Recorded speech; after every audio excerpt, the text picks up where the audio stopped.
Diabetes ఒక భూతంలా మారింది. చాలామంది జీవితాంతం మందులు వాడాల్సిన పరిస్థితి వస్తుందని ఆందోళన చెందుతారు. కొన్నిసార్లు మందులు కూడా షుగర్ లెవెల్స్ను నియంత్రించలేవు.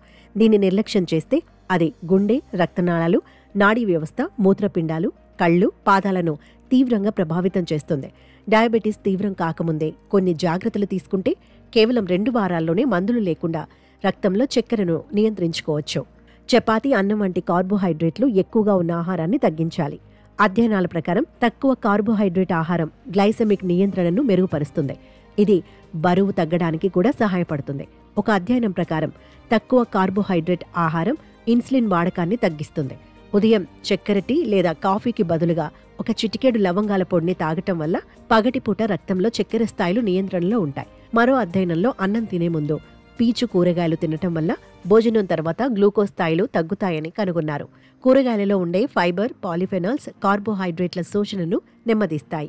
సులువుగా జీర్ణమయ్యే కార్బోహైడ్రేట్లకు బదులుగా సంక్లిష్ట కార్బోహైడ్రేట్లు తీసుకోవడం మంచిది.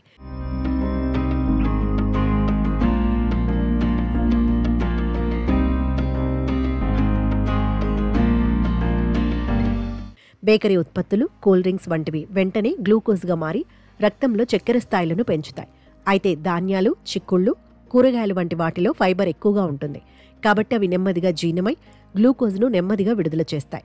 వారానికి 3 సార్లు కాకరకాయ రసం తాగటం వల్ల రక్తంలో చక్కెర స్థాయిలను సహజంగా నియంత్రించుకోవచ్చు. Journal of traditional and complementary మెడిసిన్లో ప్రచురితమైన అధ్యయనం ప్రకారం కాకరకాయ రసం టైప్ 2 డయాబెటీస్ ఉన్నవారిలో గ్లూకోజ్ స్థాయిలను తగ్గిస్తుంది. భోజనం చేసిన తర్వాత కనీసం 20 నిమిషాలు నడవడం చాలా ముఖ్యం. ఇది రక్తంలో చక్కెరలో వచ్చే ఆకస్మిక పెరుగుదలను నివారిస్తుంది. 2022లో న్యూట్రిషన్లో ప్రచురితమైన అధ్యయనం ప్రకారం భోజనం తర్వాత 30 నిమిషాలు వేగంగా నడవటం వల్ల గ్లూకోజ్ పెరుగుదల గణనీయంగా తగ్గుతుంది.